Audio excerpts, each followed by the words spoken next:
Hi everyone, I'm Kieran from 81 Vintage and welcome back to my channel. In today's video we're going to be taking some scrap wood and creating some super high-end scratch built toys. I hope you like this video. If you do, please do consider subscribing to my channel. I'm posting a new video every day throughout the month of January and I'm really hoping to get to that 2,000 subscribers mark in the not too distant future. So you can find lots of examples of scratch-built toys online on Pinterest, and these were really popular in the Victorian times before people really had mass production of toys. They were often made by poorer families and given as birthday gifts or as Christmas presents, and this project really made me go to my limit. I nearly gave up on this one. These are really popular in photography and they always look great in sort of staging shots and things like that. So I was just experimenting, playing around with scrap pieces of wood that were floating around in the garage and just came up with what I felt looked like a bit of a truck shape.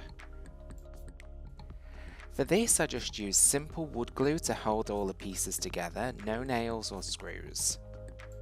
It took me about 5 minutes to come up with the design and then I headed inside to do the finishing.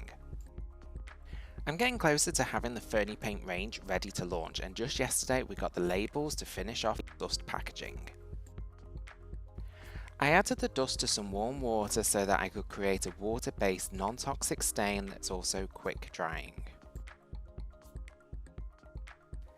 I applied the stain on with a brush just to give it a darker coat and to unify all that wood. I also dipped my brush once it was wet into the Ye Olde Dust, which really darkened up that stain a little bit more. I really am glad that I kept on the journey with this piece because I'm really pleased with how it came up overall. It really was a journey and I included all of the steps that I went through just to document that not every project goes as smoothly. I wanted to use the leftover Fernie paint in the coloured Wicked Witch that I used on my milking stool video, and I'll include a link up above to that because I wanted to use up that paint. Once Fernie paint's been mixed from its powdered form, it keeps for a really long time.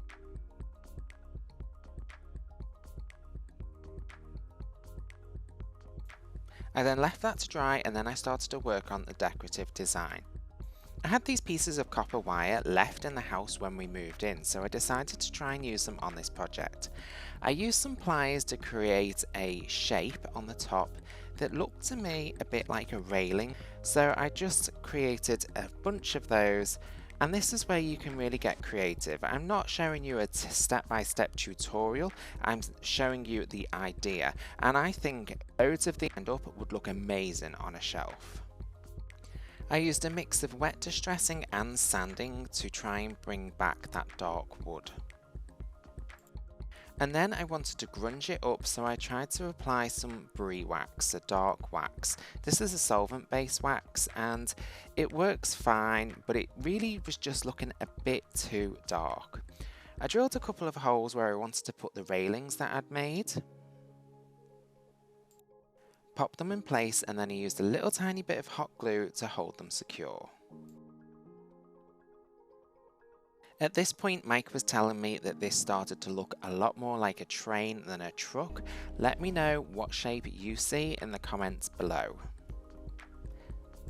I definitely see a truck, and I was thinking at this point it would be really cute to add some of those faux trees in the back at Christmas.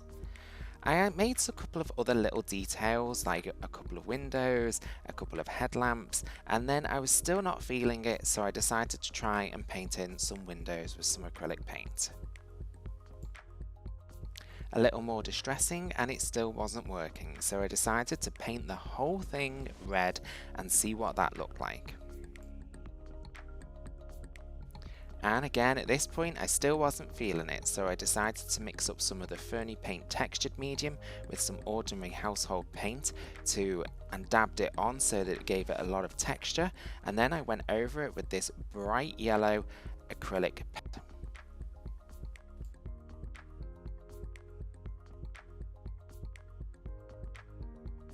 At this point I was thinking that this project was probably going to be a fail and there was going to be no video, but I carried on regardless and then I started to sand it. I was distressing it with the orbital sander and at this moment you can see I discovered something fantastic.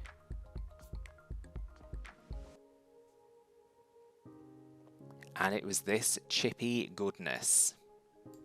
I think what I was missing on this piece was the colour combination, and I think this yellow and green works fantastically well. The wax and the FurniPaint had chipped in a brilliant way, and I just love how it came out. Then it was time to find some wheels, so I raided the recycling and found these tops. I gave them a quick spritz with some galvanizing spray paint. You can pick this up in most hardware stores and it gives it more of a zinc type finish. Once I'd applied that, I gave it a quick spritz with some matte black spray paint just high up to add some extra variation and texture. And while I'm editing this, I'm about to run outside and pick up that random orbital sander disc, making my garden look all sorts of untidy. I think you could make wheels out of all sorts of things. Once back inside, I wanted to wax the piece up, so I applied a coat of clear Annie Sloan wax, and then I wanted to grunge it up just a little bit, so I sprinkled in some of the Ye Olde Dust. When you apply it onto wet wax, it gets into all of that nooks and crannies on the piece that would naturally accumulate all that patina and age. If you're interested in the paints or products that we use in our videos, be sure to head over to FurniPaint.co.uk or .com. I applied it on all four sides, and to me at this point it was still looking more like a truck than a train. Ye Olde Dust can look a little bit dark at this point, but when you buff it back, all of that excess is removed and it just leaves natural looking deposits in those nooks and crannies. There's loads of ways that you could attach the wheels, but I decided to try using these D-rings. I took them apart so that the D came off and then decided to thread through a wire and attach my wheels. Next time I think I'd be tempted to just screw them on to an extra piece of wood hidden underneath.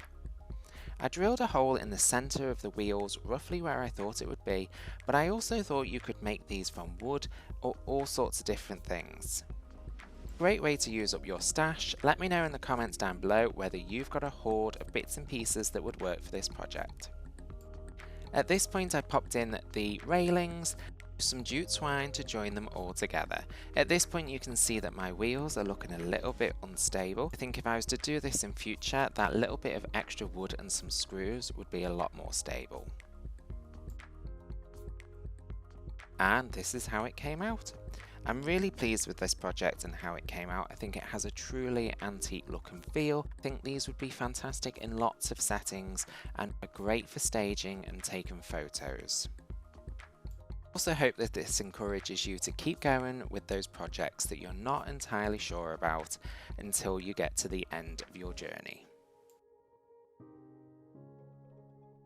I hope you like how these toys came out. I'm really pleased with them and I really think these are going to add a great extra element to my vintage market and give me a little bit of an extra way of making some money from my scrapwood.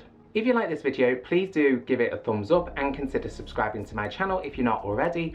I'm posting a new video every day throughout the month of January and I'm hoping to get to that 2,000 subscribers mark in the not too distant future. Thanks for watching and I'll catch you on the next one.